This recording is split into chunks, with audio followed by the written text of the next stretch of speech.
We are live here on Plus One EXP's Roll for Content channel. My name is Tony Vicinda. I'm Chief Alchemist here at Plus One EXP, and we're a weird little brand that multi-classes in tabletop game design, beard and skincare alchemy, and the Bardic College of Content Creation. My real hope and desire is that we can help amazing designers find great players who love their games and help great players find amazing designers whose games they can love. We do that in a lot of different ways, but one of the ways we do that is just by looking at a lot of great upcoming projects that are live right now on Kickstarter, or just launched on itch, or on Gamefound, or in web stores all over the place. So we're today going to be looking at about 12, if we stay on track, cool projects that are new, up and coming. If you are watching live on Facebook right now or on Twitch or anywhere else, feel free to let me know if there's a project coming up that you are really excited about. But these are 12 that caught my eye for one reason or another. Some of them I've looked at multiple times before, some I've backed. Other ones have just caught my eye when I was looking through Kickstarter today, and I want to dive a little bit more deeply into with you. Next to me right now, you can see an image for the Lux Collective. The Lux Collective is something that I think has been a really cool project that's been going on for the last few months. We've got Nims Mole from Sandy Pug's Games on Twitch. Excited to hear about what's on Kickstarter right now, or at least I assume Sandy Pug Games is what SPG is going to talk about. We are going to talk about one of the projects from them also too, so I'm super excited to have you here with us. But Lux Collective is a mix of Lumen games by Spencer Campbell and itch funding. Itch funding is a process we're huge proponents of here on the channel that we've helped to do a couple community conversations and other pieces about, which is using itch as a kinder and gentler, more humane form of crowdfunding. It doesn't get the same kind of traction that larger platforms do, but it can be a great way for a small developer or an individual to help be able to fund their game. So they combine that with Spencer Campbell's Lumen systems, which it emulates the looter-shooter genre. Over the course of the last 3 months, all of these different projects, plus I think a couple more that may not quite be on here, have all come out using itch funding and using the Lumen system. I think it's an absolute blast to see all of these. I'm super excited about Hedged by a couple of Drakes, who are some of our partners over on Down We Go. They're going to be doing a stretch goal that I hope we get to unlock a little bit later on in the project, but I've gotten a peek at their project and I'm very excited about it. I want to take a look at one of these before we move on. I've got to play Vibe Check. I have not gotten to take a look at Scrapyard Junkbots. So let's take a look at Scrapyard Junkbots and find out what it's all about. You are a robot, and welcome to the arcane apocalypse. The world is a harsh and dangerous place for a ragtag group of self-made bots. When your home's energy core begins to deteriorate, it's up to you to seek out the lost arcanotech to fix it. When news reaches you of a coven of eldritch machines approaching you from the east, it's up to you to learn whether or not they might be trusted to join you, or whether their intentions are to turn you back, your home back into scrap metal. And when the hordes of the singularity blot out the sun, it's up to you to save your little robot family from annihilation. It's a fast-paced, high-action role-playing game illuminated by the Lumen system by Spencer Campbell. You get a quick start, and then they've got a full game as well, so you can get the quick start for free, or you're going to upload to that full game. They've got some really phenomenal, just very easy line art mock-ups here on the side, if my internet cooperates. We'll see. Let's take a look at a couple of these, giving us kind of just a general sense about what the 3 stats are, which most Lumen games have.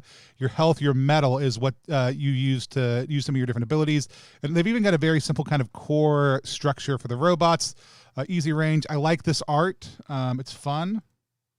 It's a cool little project. So if you have not checked this out, you can go to luxcollective.card.co, or you can use a link that should be in the description, though I may have forgot to do it for the Lux Collective when I was prepping to find out more. Either way, it's up on itch right now. This is Scrapyard Junkbots, and please go check it out along with all the other Lumen games that have recently released.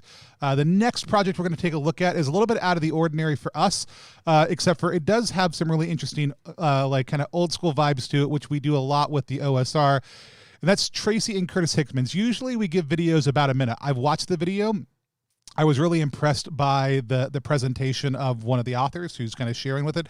It's also just very, very long and talking about the genesis of why they did this project. It's funded incredibly well. It was a $50,000 goal for the Extreme Dungeon Mastery Guide. They've already come out. This was a book that 4,000 copies came out in, I think, 2000, and they currently sell on the internet when they're available from the first edition printing for close to $1,000, sometimes between $800 and $1,000. So the creators and their children and some other people realized they could get together and they could put out a new version of it, a second edition, in order to help people be able to access it without having to pay that much money, as well as being a good thing for them as well. So it's been hailed as the cure for the common game. It's a tabletop role-playing game supplement designed to improve every RPG you played. First published back in 2009. I'm sorry, I was wrong about 2000. It's high time for a second edition. I mean, 11 years, I don't know, but I mean, sure. The project will cover the cost of the second edition, which will be much bigger and better than the first, and will reach our stretch goals. Some of those betterments will become battlements, and we'll throw really cool digital downloads into the mix. If you want a third-party review of the book, Professor Dungeoncraft has one. It's a Dungeon Master's Guide, but by all accounts, everything I've heard, it's a really cool version of one. I don't buy a lot of DM materials now. I used to, but eventually I think if you read a lot of different games from different designers, you start to pick up on the designer's intent for how games are played. And I write my games. Most of my GM sections are how I think you should GM my games or other games. They're GM tools, not necessarily, they're more procedures than they are anything else. So lots of times I think the more games you read, oftentimes the less a strict resource like this is particularly helpful. But if you're looking for ideas on prep and other things like that, I think they can be absolutely great. The art for this looks really cute. What are all the X words? Here are just a few of the changes that you can expect. Sorry, it's expect. We'll stop doing that. For new to this edition story structures, mapping into a story onto an open closed matrix, mapping a story onto a closed matrix adventure, building NPCs who matter to the players, understanding and designing for people at your table. That's actually a really cool piece. Adapting outside modules and rules for your own game, mapping for a sense of wonder, also for miniatures. There's some actually really interesting stuff in this. Running games over online services, being funny without punching down, building a beat chart for game sessions. Actually, a lot of that stuff sounds very, very cool. In the first edition, they promised to help you reclaim your game from rules-heavy physics, simulations, and burdensome libraries and tables. And that's what you did. In point of fact, that's what the entire industry has done over the last decade. We could try to take credit for it, but that's what you did. It's very self-aware. Today, the mission of the book can be stated a little bit differently. It's not taking back your game. It's taking your game forward to new friends, new fictional foes, an entirely new frontier of role-playing game. I came in just based on the title. Hey, it's our friends Skullboy raiding over with the Party of 8. Thanks for joining us. We're just doing Backerquest. By the way, if you're just joining us, if you haven't checked out our Down We Go project, it's live on Gamefound right now. We are going to talk about it in the middle, but would love to have you go check that out. If somebody types !DWG in the chat, it'll pop a link up to that also, or at least it should. I don't know, maybe chatbot's acting up. Let's see. Chatbot, don't act up. All right, but we're going to keep on going. I was ready to think this was going to be kind of like an outdated grognard resource. It's very self-aware. It's very cool. Let's look at a couple of the backer levels real quick.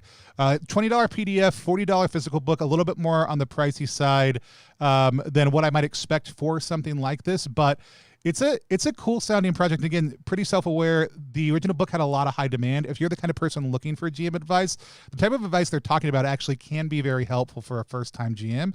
So I'd highly encourage you to think about checking it out if that's something you think is going to be really helpful for your game. But that's the exceedingly extreme Dungeon Mastery second edition. Again, it's funding really well right now. Just kind of blasting along. All right, let's look at Kinless next. This is a Merkborg solo Viking adventure. I'm friends with the creator of this over on Facebook. They did a lot of really great job hyping it up as they were going along, getting it prepped, sharing it out. Solo games are something that a lot of people have really dove into lately. It's something that I will buy solo games from time to time. But I only buy solo games in physical. I've talked about that before on the stream. So if it's just digital, or unless it's Connected Path Games by Gian Shim, I'll give that a pass on because I want all the physicals of that. But oftentimes, I really love the experiential aspect of getting it in my email every day and doing some of the other pieces that come along with some of the Connected Path stuff. But for a game like this, something I'm going to want the physical version of. And I think Kinless has an absolutely great job of taking the Merkborg system, moving into this other setting, and Chris has just done a really good job curating this. So it's a story of a man forced to defend his family against a predatory ruler, only to be driven from his home, his friends, and his family, left to die alone in the cold of the night. Kinless is your story, and you make the choices. It's choose your own path. Will you seek revenge, find redemption, or die horribly, crushed by the talons of fate's cruel grip? Every choice you make matters, and the gods are watching. The art on this has been absolutely fabulous. Like I said, it's a solo adventure, so it can be played with or without a game master. There's no secrets hiding behind a screen. Only things you do not know yet. The land of Kinless does not change, but the things that live upon it are seldom found in the same place twice. We've got a couple spreads here. I'm always a big fan of spreads being a little bit higher up. I think it gives people a better sense of the physicality of what they're getting. But I really love the look here. I've also got a teenager who walked up to me who just got home from school. Hold on.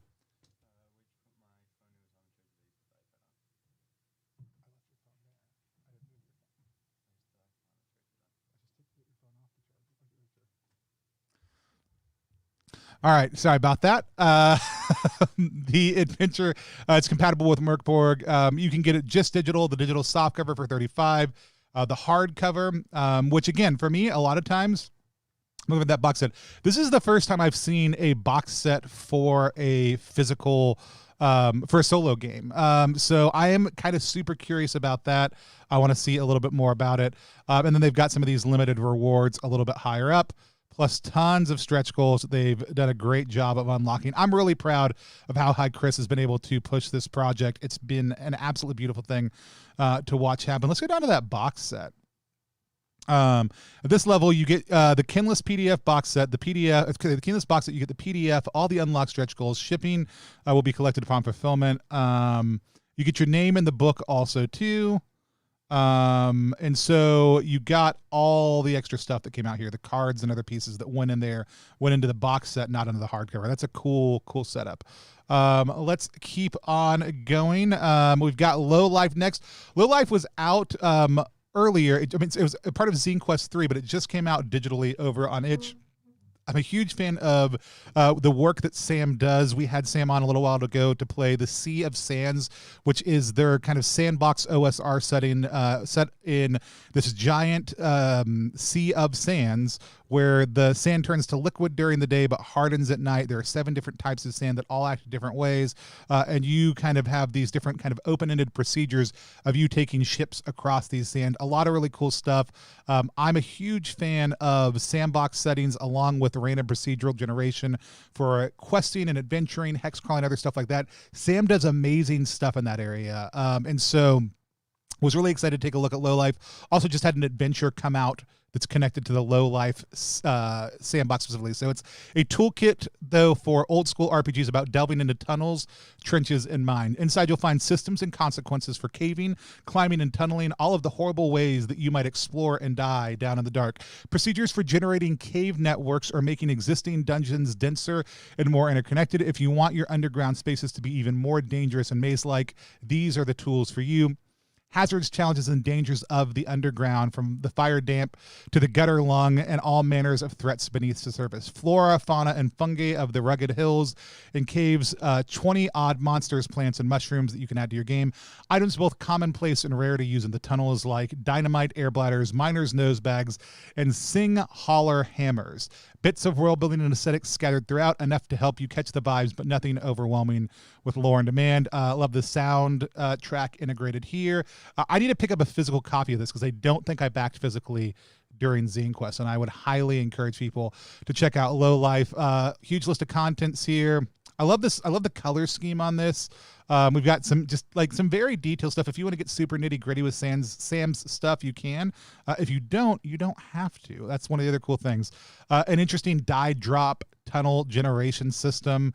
How to kind of do some of that stuff. If you're the kind of person who wants to create a really kind of established setting for your players to tunnel through, but just wants to do it kind of on the fly or really quick in advance, don't want to spend a ton of time doing the prep on it, I love things like this. This in the Weird and Wild Seas of Sands are all resources that I love and highly encourage people to pick up if you're into kind of trad content. But this is Low Life. Let's hop over to somebody who I know has been waiting for us to talk about it, and that's the Exquisite Maggot Corp. I'm going to give a refresh here because I want to get the most recent total, make sure we're up to date on what it is. And then I'm also We're gonna watch a little bit of this video because it is very, very good. This is by Sandy Pug Games and our friends over at Exalted Funeral. I am so surprised this has not funded yet. It's certainly going to fund, but it should have already, and we're all bad people because it didn't. We're not bad people for that reason, if we are bad people though.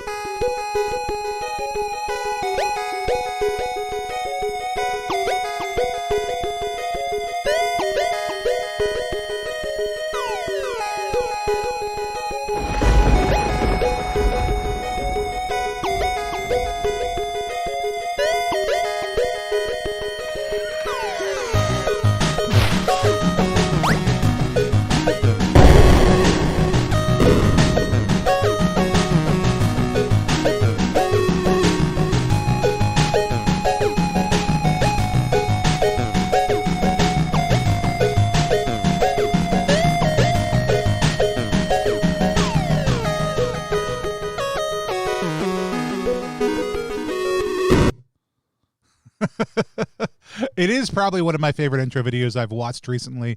I really enjoy like the Terraria style setup. It is good. Hey, we've got our friends over at Wava who are watching also too. Jimmy Shelter. Yeah, I'll dance around a little bit when the music's good.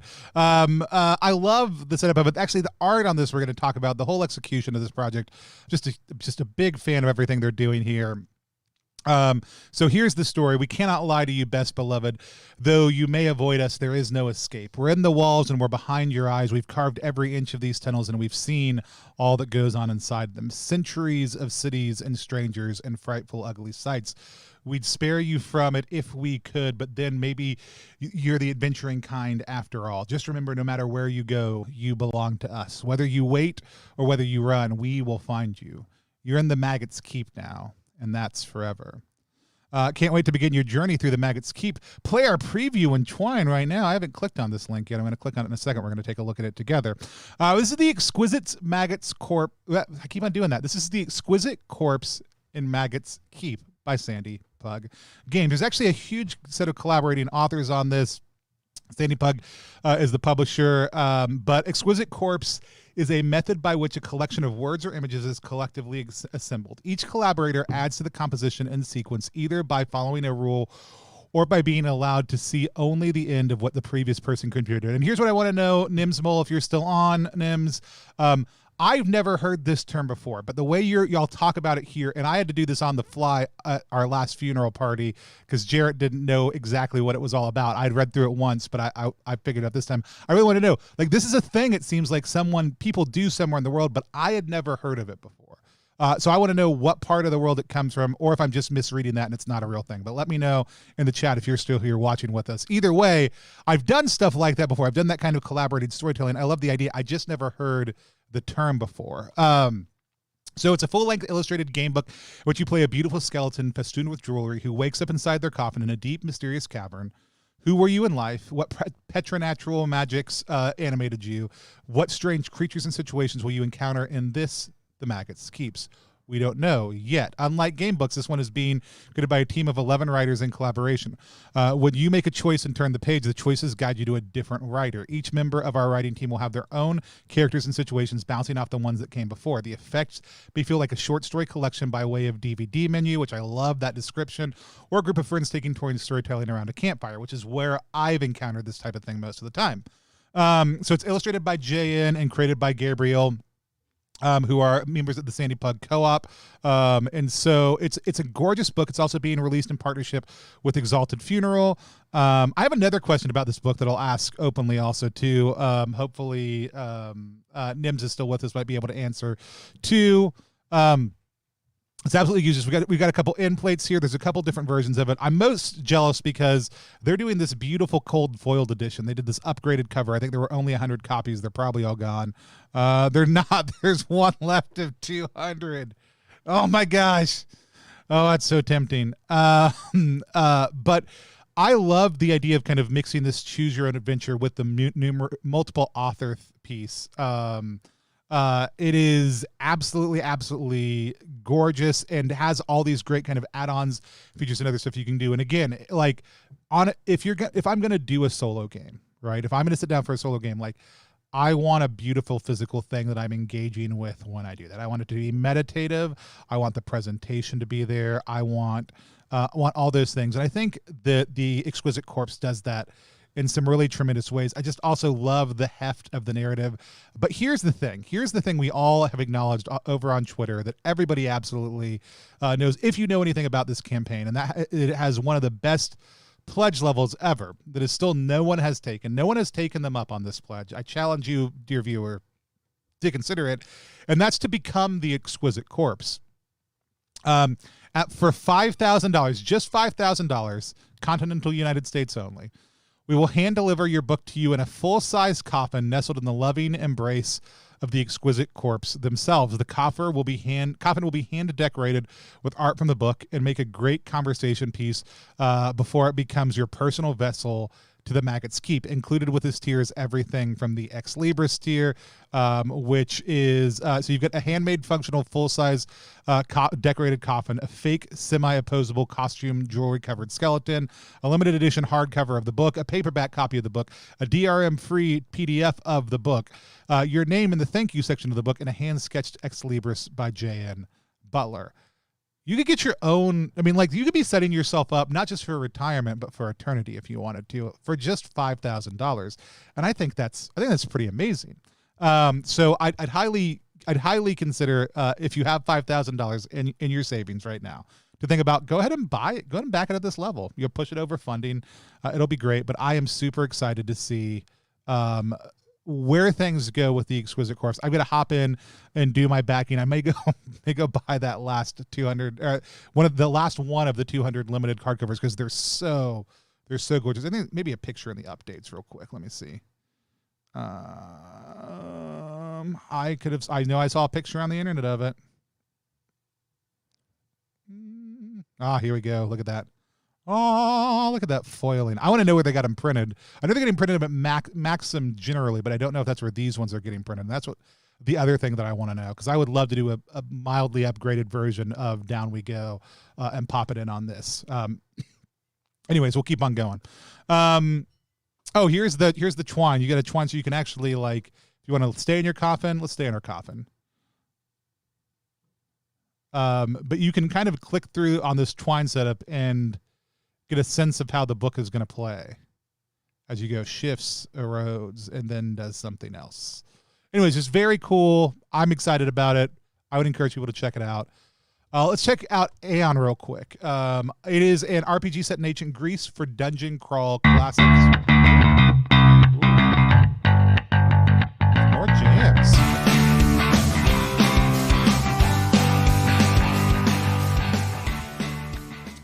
So welcome, for those of you watching this video around the world, welcome to our first Kickstarter. I am your host, Haroon Berry, founder of Sharktopus Games, and with me, I have the honor and privilege to have author Christopher Willett, and who is the author of the first zine that we've put together. It is... Okay, I'm going to pause. It's only 35 seconds in. Here's what I'm going to say. It's a 38-minute video, which means this is just going to be a long conversation. So we're not going to give it the full minute.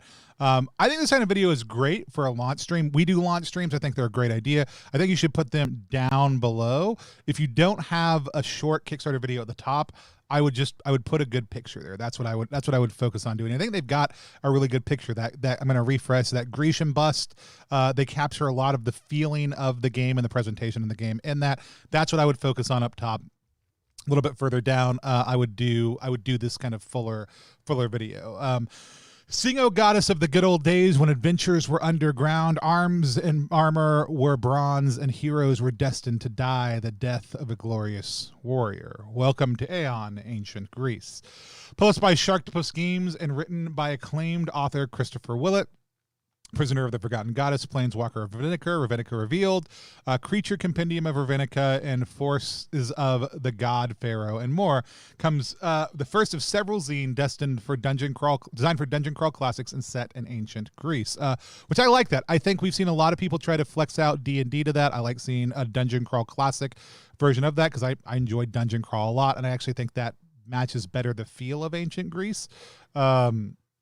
The first issue in several scenes, you need to create 0-level ancient Greek characters as well as a 0-level adventure funnel filled with lethal traps, death-dealing encounters, plus memorable role-playing scenarios. Even Homer would be proud to share with and tell others. So this is really them starting a line of zines, and I'm a big fan of this process. I think Through Oltan's Door does this the best. Through Oltan's Door is Ben's home setting, essentially, that he consistently grows and builds in different directions with different parties, and then he codifies them and releases them as zines. I love the idea of that, rather than trying to do a big book, doing a series of small books that kind of take you where you need to go at it. And I love this idea of this setting. So it's already just launched today. It's already funded. It's doing a great job. I would love to see a little bit more about the inside of the book. I'm a little confused here also because I'm seeing a couple different print versions. Let's see, PDF and print.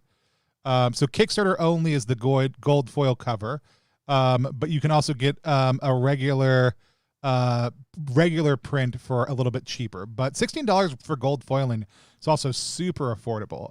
Again, I'm super interested to know where they're putting them and getting that great price for, because that's a phenomenal cost for a foil printed zine. Again, I think this is if you're into Dungeon Crawl Classics, if you're into trad games, if you're into Ancient Greece, I think Dungeon Crawl Classics is better than like 5th edition for that, though I think there are other systems that might be better than this type of trad game system for those type of heroic pieces. I actually think the feats level and a lot of the other things for DCC match that really well, especially when you take the level 0 concept and then kind of growing into your class. I think that mirrors the narrative process of a lot of ancient heroes who were not deities, or ancient heroes who are not demigods, very, very, very well. I am curious how they incorporate that piece specifically. This is one I'm going to come back and look at a little bit more, and that I'm super interested in backing. Next, we've got Down We Go, because of course we were going to talk about Down We Go. If you are watching right now and somebody wants to type an exclamation point DWG, that should pull up a link. It'll take you right to this. It's also right down below us on the screen. Down We Go is live on Gamefound right now. It is a minimalist, old school style RPG. Gamefound is a new crowdfunding platform that is specifically focused on tabletop game content. Let's check out the video real quick. Down into the ground they go, the sneaky, the mystical, the holy, the bloodthirsty, to plumb the depths for riches and glory before returning home to a hungry metropolis built by the gold, treasure, stone, and blood from generations of delvers. Power and alliances and the streets themselves endlessly shift in a greedy attempt for more. There's only one way to feed this city, so down we go.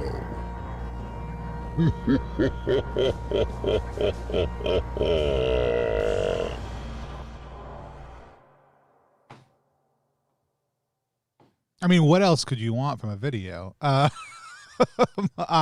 I'm highly biased in case anyone was watching this now or later and does not know.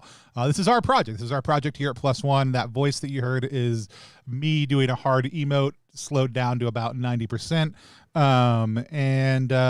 This is our project that we're doing. Marcus Linderum is the primary designer.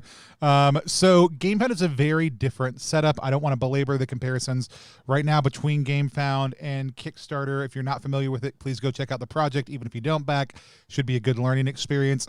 I like the setup at the top on Gamefound a whole lot more though, because in addition to the video, if I didn't have a video, this gallery view lets you showcase a number of images, really, as far as I know, as many as you want, about what the game has going on. So rather than just having a static display at the top, Gamefound is going to allow small designers who can't do a video to showcase numerous images, or just have one, that's fine. But I think that's a really great feature. The other thing is, in addition to funded, which this one is, it's about $1,000 over its funding goal right now, as it tells you how far it is from its next stretch goal right below. So the Silk Rain Point Crawl by Gianna Roverto is going to be coming up it's just within a little bit less than $400. And so I'm super excited about having Roll for Tarsk do that for us.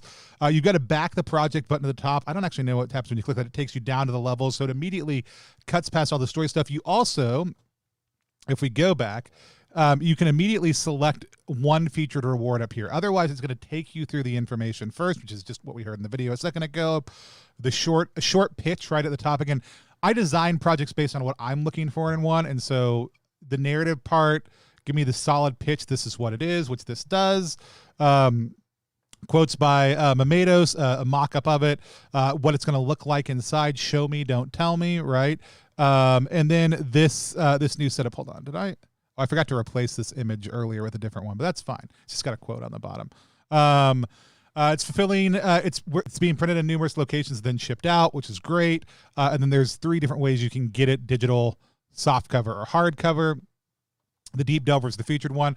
We're doing a really interesting thing at $5, which I think is if you have a minimalist game that you're expanding a really cool idea, or if you have a quick start even, is if your quick start is just a couple pages, what if you did a light version? And so we basically are doing a 1-page print version of the core rules of our game that people can get for just $5, which makes it very cheap to mail, very cheap to print.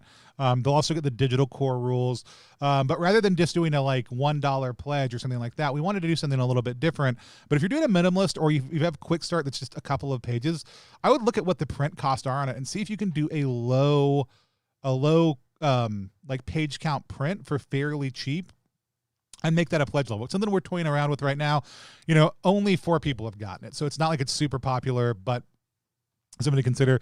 This is our zine level, which also comes with the digital. You'll notice we don't have a digital only level. Our featured level was that Deep Delver, which is $45, the hardback plus one of the goodies that we have with us. This one, which is basically everything that was available at the start of the campaign. This one, which is being an NPC in the campaign, and this one, which is a Party of Legends. So we've got this one. It's limited availability. Only 9 people can get it. I don't necessarily know that I ever expect anybody to take this really high level. And lots of times I think the reason it's good to add a really high level is because maybe somebody takes it. Maybe. But also I think lots of times it doesn't make your most expensive level look quite so expensive because you don't see this have the same kind of, like you've got something to compare it against, right? And so I've noticed that on campaigns that have like these really high levels, it'll drag the whole total of what people are pledging up. And so that's something I'll apply in my campaigns, and I'm always interested to see how it plays out for people. This is a lot of stuff, plus like I'll GM for you, or Marcus will GM for you and your table all online. You also pledge support it whatever you want. My biggest critique of Gamefound is that this is a little bit too hard to access. I love people to just be able to pledge whenever they want, whatever they want. Retail rewards, we're doing a little bit of a profit share concept. Here's one of the other things, like there are add-ons just right on the page. So the reason we don't have a digital level is because you can just roll down and just buy the digital. You can just add it. You can just, they're add-ons, but you don't have to add them to anything. You can just get the digital zine if that's all you want to get, and it'll put it on there. Now I can continue browsing. I can add other stuff. So basically you can also kind of freestyle your own pledge. So if you're like, I really want this Beard Balm, the hardback, and the digital version, and that's it, you can do that. That's a thing you can do in the system. I think that's cool. Here's all the stretch goals that we've got going on. Here are the ones we've already unlocked. I need to unfeature that one and feature a different one. And our team, again, this is another one. I haven't commented on it as much lately. I think people should show you who it is. Don't just give me bios. They'll give me bios at least. Like, show me your pretty faces. I want to see Marcus. I want to see Ava. I want to see Pam. I don't care if they're like, you notice a lot of our people are like pit crews. I think that's great. Like, I think it's great to see people's representation of themselves, to know who's backing, to have that kind of information. I'm always really, really excited when we get to see that kind of stuff. So even Walton, who's wearing a Plague Doctor mask, and so you can see media actual plays, other stuff like that coming up. You can listen to the soundtrack. You can click here to get the beta version, risk challenges, all that kind of stuff. Anyways, I'm very excited about Gamefound. Again, if you want to check this out, it's at ttrpg.link/DWGLive, or somebody types in !DWG, it'll pop the link up in the chat here on Twitch. But that's Down We Go. It's a minimalist old school RPG that we played a ton of times here on stream and are now working with Marcus to help publish this version of it. I'd love to get to $6,000 by the end of the day. We'll see what happens. Oh, whoever's backed while we've been on here, because it looks like somebody has. Thank you very much for going and backing. Let's talk about Tiny Library. And I've got a copy of Tiny Library right here. It's from Longtail Games. Here's the box. Here's the deck. They sent me a preview copy. and I want to spend a little bit of time on this. Let's see what time it is. Yeah, we've got a little bit of time we can spend on this and still get through everything else. Let's check out the video because it's really good.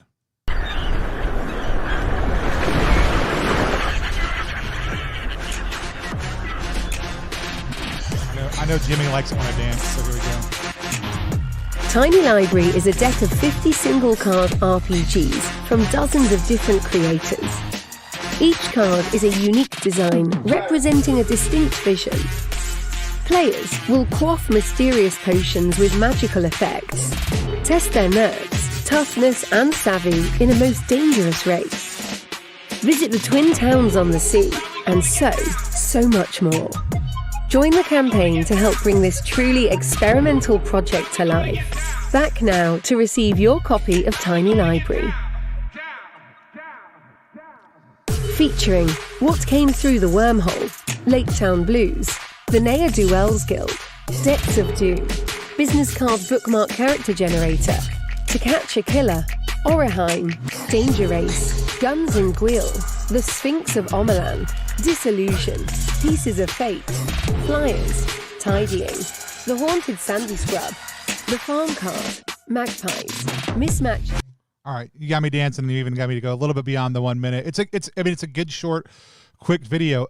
So 100% what this is, it is a deck of 1-card RPGs. This is the Traveler's Tale, right? So your adventure card is your name, and traits that you can invoke for 1 free reroll include your personality, your career, and your feature. And the rules are on the back. So you're a retired band of adventurers reminiscing around a campfire on one last journey. Take turns as the narrator telling a story of your youthful heroics. When your chapter arrives, tie it to the bigger narrative, but tell it as your character would. At any time, another player can introduce an obstacle. Narrate yourself confronting the problem, then roll a die to see if you prevail. 1 to 2, you fail spectacularly. 3 to 4, you succeed, but somebody narrates a new complication. And 5 to 6, you succeed with the style. At your end of your chapter, you can automatically succeed without rolling. The narrator then switches to another player of your choice. Unbeknownst to you, one character is actually a ghost who has joined your party to reminisce. One player is destined to die in their story. Make it dramatic if it's your time. Every time, once every player has gone at least once, your story has reached the logical end and it's over. Whatever boogeyman haunted the story is out there in the woods. The ghost narrates what it does to the party, and they fight back, this time with no rerolls. The ghost narrates the complications, and the outcome is reached collaboratively. That's just one of 50 games that are in this deck. So I worked for a long time as a youth worker. And I would go out on week-long or weekend trips with groups of 10 or 50 or 200 young people. This is 100% the kind of thing that I would have bought dozens of copies of to stick in the bags of the different leaders who were going out with me, to keep in all the cars when we were driving around, to let people be able to play as we were driving through, but also in the locations we were at. Here's one called I Am Not Your Friend. In fact, I am Tilda Swinton portraying your friend. You may praise my work, ask me for a hug, ask me for a selfie, and post it online with the hashtag I am Tilda Swinton. I might say no to some of these. You may keep this card or hand it off to others. That's by 10 Star, right? And a lot of these came out of the business card jam that came out, the Business Not Pleasure card jam. And it's a really genius model to then start collecting all of these into one place. The farm card is on the screen right now, is the one I have in my hand. It's by our good friends over at LFOSR. The farm card, you own a farm and it's almost time to harvest. How will the crops fare this season? Roll 1d4, then flip this card over and complete the sentence below. There's been very odd weather, and the crops have lost their color, and some of the seeds seem magical, but the harvest appears bountiful, but roll 1d4 and then complete the sentence and discuss the situation. One plant is intelligent enough to speak. All the plants appear to be vibrating. The crops are giving off a foul aroma, or the swarm of fire beetles has flocked the crops. And there's season outcomes. There's a whole bunch of other little kind of minimal rules here. I mean, it's all very small print. It's all very tight, But again, it's such a great concept. Crazy CEO pitch, competitive micro RPG for 2+ creative hipsters, which is somebody who created a improv brand building and pitch game. I'm a big fan of the concept behind Crazy CEO pitch. Just again, 50 different one card RPG games. Just really, really sharp content. We've got here the Wallet Dungeon Builder, which I'm a big fan of. It's a little dice system you can use. Just a lot of really great stuff that Longtail bundled together. I'm also really excited for Down We Go. We're going to be working with the person who runs Longtail for fulfillment in Australia. We're going to print in Australia and fulfill in Australia also too, as well as in a number of other locations around the globe. But if you haven't gotten to check this one out, I was actually really surprised on the first day that it didn't shoot up higher than it did. I'm very glad it's gotten to the place that it has, because I just think it's such a great concept. I think this type of anthology work is exactly what we need more of right now. So many people are putting out amazing small one-page RPGs, business card size RPGs, index card RPGs. And it's really cool to see the different ways that they could be bundled together. I would love if Zine Quest 4 happens for people to think about, hey, what if I just got 12 of my friends together and we all made a one-page RPG and we put it out as a 28-page anthology collection of RPGs, right? Rather than saying I need to now make a book that's 24 pages long by myself, or find some artist or other things like that. More collaborative work that we can get people in on. And let me say, not only is it a great idea from a workload standpoint and doing something with a lot of the great content that's been put out, it's a successful model. Even if we divide this number by 50, that's a lot more money than people would have just necessarily made on itch. And there's somebody else doing a lot of the heavy lifting of getting it out. We have a lot of different quotes here. I've got a quote that I need to update because it's not a bad quote, but it's not the best quote. I didn't know it was going to get used as a pull quote, which is 100% fine. I stand by that. It's very good, and I've loved what you've done with it. But I, again, think so much more highly of this than those words convey. Like, I think this is a model of project that should absolutely be emulated by others. I can't wait till Tiny Library 2nd edition. I think that I love the very collaborative nature of this project, in addition to the RPGs inside of them being absolutely phenomenal. So if you have not gone to check out Tiny Library yet, please go do. It's an absolutely great concept, incredibly well executed. I'm very thankful to Longtail Games. I want to be very transparent.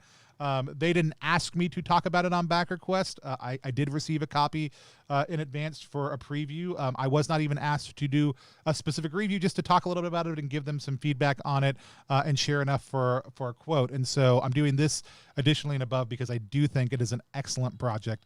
And I really want people to go check out Tiny Library if you have not yet already. Let's talk about Crapland 2. Crapland is a surrealist suburban Troika RPG book. Surrealism and suburban absurdism channeled through an RPG for Troika. New backgrounds, new spells, and new bestiary entries. Philip Reed's a backer, which is always like this. If you see Philip as a backer on something, it's not an explicit endorsement, but it does mean Philip Reed, who I think does some of the finest projects around, thinks this is a good project and that it's potentially worth going and spending a little bit of time on.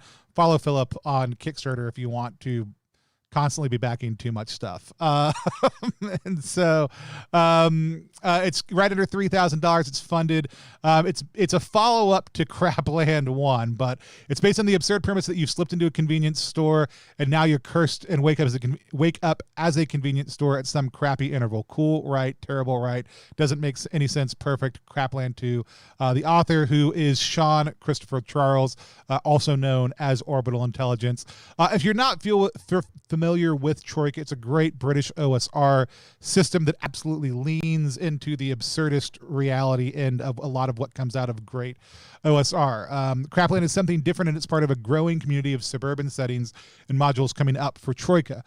We leaned hard into boredom and what creatives spin out of that. It roughly follows the day of citizens of the Craplands, including but not limited to Riff, Mock, Mel, Tella, and Shark 8, and everybody's favorite Nope. It's about the consumers and crafters that live there. It is about mundane events sparking strange adventures. If you've ever been on the damned freeway, Nope, hates it. If you've ever done delivery near the planetarium, better not let the planets escape. Via Reddit, somebody said it's a bizarro suburban Malay setting for Troika. Think Daria mixed with Dumbland, or like Empire Records mixed with Mulholland Drive. For whatever reason, Reddit seemed to really like Crapland. I loved the original Crapland. I think Crapland 2 is going to be an absolutely great one. Again, I love these show don't tell images on a Kickstarter campaign, so absolutely great to have these in the mix. What's new in issue 2? D33 things you can find in a crap mall parking lot. D6 things that happen while outside a Weirmart. Weirmart? Rules for Weirmart creation. D6 new convenience store character backgrounds. D3 new non-convenience store character backgrounds. D6 new customers that frequents the stores. 3D3 department stores, a department that turned into a demonic giant. D33 pieces of equipment not previously appearing in Crapland. And a strange beast made of television segments. Oh my gosh, even more down here. There's so much good stuff. Let's look at the pledge levels real quick. We've got a digital. We've got all the books in digital, so you can get all the Crapland. Crapland 2 print, Crapland plus Crapland 2 print. I don't have a print of the original, so we're going to go back and probably back at this level so that I can get both. When I can get the Bestiarium print also. Look, all the books, literally all of them. Man, I got to decide. But again, we see this, like we see the more levels you go up, the higher people are going to typically back. We've got a lot of that $60 level coming in, even though there are higher levels. That's going to be printing and release. PDFs will be fulfilled through ttrpg, book production and release. They'll be using Mixum for perfect bound books. I'm not a perfect bound book fan, but I don't care because I like Crapland, and I'm going to get that. And then Spear Witch is going to do fulfillment. I want to speed up a little bit. Fever Black Mountains by Nate Trim. The main thing I want to say about this is that Nate's amazing. He did this entire thing in latex and then printed it out into a zine. And this is the itch version of it that lets you just kind of go through and check it out. It was a very cool process that he just kind of knocked out real quick. If you're not following Nate on Itch or other places, go check out Fever Black Mountain. It's really more the creation process that I loved about this one. But I want to keep on going because I want to talk about Riley Rethall and Jay Dragon's Venture by Riley and Dungeon by Jay. So Venture and Dungeon are two games in one book. You can pre-order a softcover book right now. Just released the digital on Itch. And I am following Riley good. I thought I wasn't for a second. Venture gives us a magic-filled forest, looming castles, champions in shining armor, and vagabonds with dazzling charm, markets of ill repute, duplicitous authorities, and uncaring gods. High above, always asking, what do you do next? Which is great interplay there.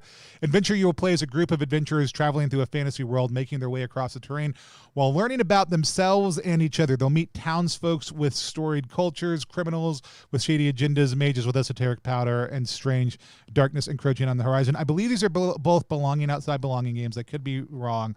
We'll double check on that in just 1 second.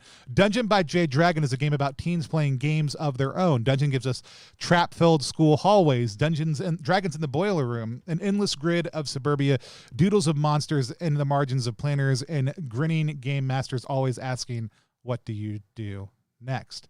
In Dungeon, we'll play as a group of teenagers on the verge of the greatest danger of their lives, whether that danger is the vast dungeon they explore once a week or the existential terror of high school. They'll need to confront mocking skeletons, surveilling monstrosities, blood-sucking bullies, and of course the dragon atop a throne of gold, and all they'll have is an old battered source book and each other. I love. So you can hear them listen to it here, hear it on All My Fantasy Children here. You can hear all this stuff. I really want, when Riley is home from school, I really hope we can make it happen where we do back-to-back actual plays. I want to play Venture. I want to wait like an hour. I want to play Dungeon right afterwards. Again, if you haven't checked it out yet, I'd encourage you to. There's community copies up right now. The art on this is amazing. I got to see a couple of pieces of the upcoming art. Also, I just think it's absolutely great and well done. The gazing monstrosity. At high school, it feels like everyone can see everything. Like there's some big monster lurking around the corner, watching you with giant eyes and documenting everything you do for later judgment. Truce. The gazing monstrosity can see everything around it, and no one can hide its presence. The gazing monstrosity is vain and obsessed with performance. It might let you live. If you can make it smile, the gazing monstrosity is surrounded by a vast network of informants, and anyone you meet could potentially work for its Machiavellian schemes. I love it. I love everything about it. It's such a great project. Go check out Venture and Dungeon by Riley Rethal and Jay Dragon if you get a chance. Check out everything Possum Creek is up to. Tons of great stuff coming up. I'm so excited. I am excited about this one. I haven't looked at this one at all. What's our time limit right now? Because I got 2 more I want to get through. I'm going to come back to this one because it's got a couple more days, a little bit longer to go. We'll do a quick scroll through.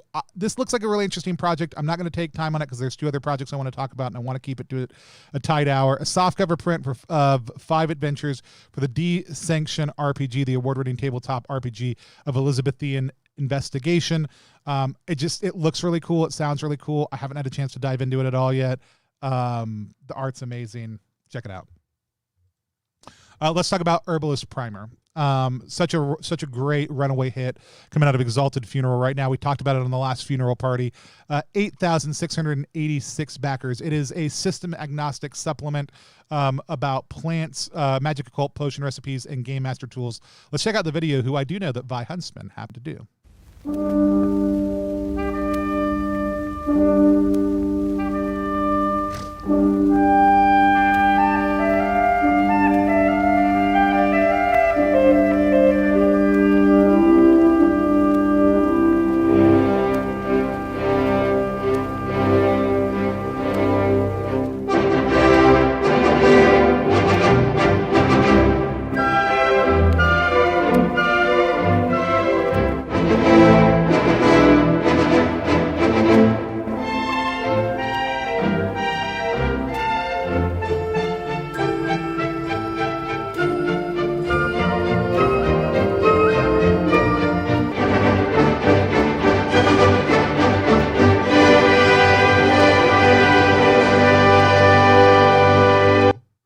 So I would bet that there are people who have backed this who don't play RPGs because it's so good and it's so beautiful. We're going to have Double Proficiency on in a couple of weeks on the 16th to talk more about this project. It's absolutely gorgeous, absolutely great, beautifully done. So we've got all these stretch goals that have come out. We've got these 2 more. It ran away. They had to come up with more stretch goals. I think it's also really interesting that they start. It's at the top. It's like, here's all the extra stuff now, right? Now, wait, what is this even about? It's a system-agnostic illustrated guide to real-world magical plants inspired by 19th century herbalists and a millennia of folklore, myths, and legends. It brings a wealth of easily accessible and organized information straight to your gaming tables, from screaming mandrogas to shape-shifting deadly nightshades to hawthorns holding portals to the Fey realms. All this extra stuff, and again, it's system agnostic, so it's just giving you the information about these things that you can work into your game. Adventure seeds connected to those. Double Proficiency has been doing a lot of this type of work. The spreads and the illustrations are all amazing. You can download a free sample here. What was I trying to get down to specifically? I want to show you the cards. So like one of the other things that's come out is here's all the pledge levels, but these extra little pieces, right? So 2 variant covers of the notebook, one pre-colored for your convenience, the other non-colored for your enjoyment. The inside look on those, right? The look of what it's going to be like to have some of these notes that people can make, the notes that you can do to add your own herbalist notebook. We had the adventure and other stuff, and then we've got these flashcards down here. Makes it really easy to bring this to the table and just basically be able to pull things out as people are looking through it. I always talk about this on stream. I'm the kind of player who loves to have a character who finds things in the wood, who picks things up, who mixes plants together, who takes things out of the dead animal's body and does something with them and play. That's what my jam is. I'm a weirdo who likes that kind of stuff. And so things like these are absolutely the kind of thing a GM should have and just be like, you found some of this. Here's what it is. Here's what you know about it. Like, it's a really great table tool to have these kind of things, and they are now unlocked. And so again, I can't speak highly enough about this project. It's absolutely great. If you haven't checked out Herbalist Primer, oh my gosh, please go do. You can tell my mouth is tired. The last project I absolutely want to cover them is We Sail Beyond.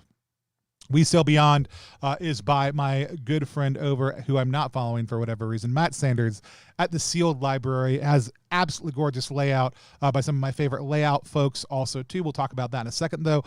We Sail Beyond the Edge for adventure is a hex map generator for adventures beyond the edge of the known world. You sit in the tavern before you embark on your journey and hear tales of those who claim to have been beyond the edge. A few have scars, some have poorly drawn maps they want inordinate amounts of money for. Most are drunk and run their mouth. You listen and make notes in the hope that it might save your life, or better yet, make your fortune. More than drunken fools. Maybe it isn't a sailors in the tavern. You can use whatever you wish. Have witches covering that tell you visions of their walks on the astral plane. Summon tricksy imps and make a bargain with them for information. But basically, you can set up whatever you want. But in play, you're actually going to generate a hex map for the players that is in a slightly more significant but different true map for the GM. It uses shared stories and rumors to create content for the map to go off and discover. It can be generated as the first session of a longer campaign, played standalone to generate a delightful artifact, or played episodically when you need a new map and content. I messaged this to Matt the other day. I really want to play this and Have You Heard About the Beast and one of Matt's other games as a prelude into an ongoing Down We Go campaign, because I feel like they sync up. I think about these 3 books, which I've had earlier PDF versions of for a long time, and I did back this in Zine Quest 3.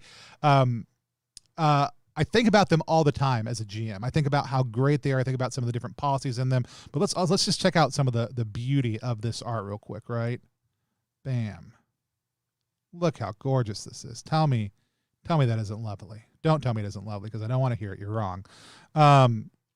But it's absolutely gorgeous. And so you can use it, again, for any game. It's absolutely appropriate to use. Anytime you need a map or something else to generate, you can use this in order to do it. I can't wait to just have a ton of fun once the physical version gets in, and be able to play with We Sail Beyond as a prelude into other games, but also as a world-building game itself. So with that said, those are like 12-ish games that I think you should go check out. If you joined us at some point in the conversation, go back, look through. There's links to everything that we covered down below, even if we covered it very briefly. Again, if you want to help support us here at the channel, the best way to do that is by clicking the Ko-fi link below, ko-fi.com/+1exp. But right now, what I'd really rather have you do is go to ttrpg.link /DWGLive and back Down We Go. It's our rules light old school game that we use as our house OSR system, but it also takes a lot of the narrative realities and kind of flip them on their end and allow players and GMs to enter in with incredibly light prep and have way more equitable control over what's happening in this scenario. Players are allowed to speak into the rumors, and those rumors then formulate a lot of the loot and traps and other stuff that comes in the GM space. We've got a global team of collaborators working on the project, like Aaron King, who did the factions. MV, oh my gosh, MV shared their NPCs with me today, and they developed this new kind of procedural way of generating NPCs called the low key system, is what they're calling it. And they didn't lean hard into poetry, but they were just these perfectly OSR, but also perfectly poetic, almost sounded like belonging outside belonging mini characters. And I just love them. And so it's like, what is their look? What do they own? What is their, what do they want? And then what do they know? Like, what's a piece of knowledge that they have? And it just creates this really interesting dynamic for being very clear about who this character is, what this character is about. And then also, what do they have that might be interesting to player and kind of inspires some hooks and other stuff like that. But they're all just in a very tight bit of space with these beautiful descriptions at the top that I think are going to let people know exactly what they need to do when they're creating an NPC that they think is important also, or using one. So I'm just thrilled with everything that everyone is turning in for the game. Again, it's ttrpg.link /DWGLive. If you're watching this later in the replay, that is absolutely in the description down below also too. So with that said, it's been amazing to have everybody joining me. Tomorrow at 3 p.m., we're going to be sitting down. Me and Marcus, who's the designer of Down We Go, are going to get interviewed by Vi Huntsman from Collabs Without Permission. I'm super excited to have Vi here with us. Vi has been an absolutely great person to play with, to talk to, and I always enjoy the time that we get to spend together. And so I'm super excited to have Vi here on our channel interviewing the two of us about Down We Go and all the different great things that are coming out of it. And then on Friday, we are playing Through the Void on Friday night using the Drain for Mothership. Through the Void is our Down We Go hack that is set in space.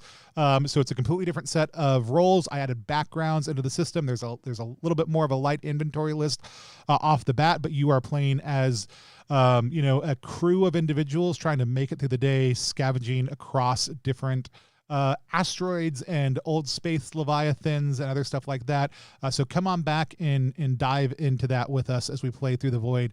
And its first public thing that it's been unlocked as a free reward for backing Down We Go. Also, Sunday we are playing a game I meant to put on here. Dang it. The Price of Coal.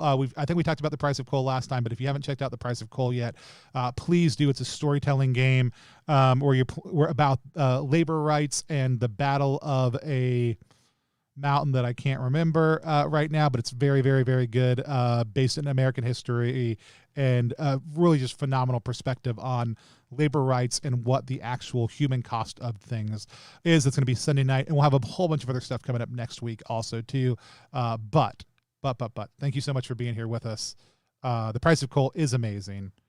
And my name has been Tony Vicinda, and I'm going to take us out with a little bit of the music that we had created for Down We Go's synth track on the final thing here. So here we are. Thanks, everybody.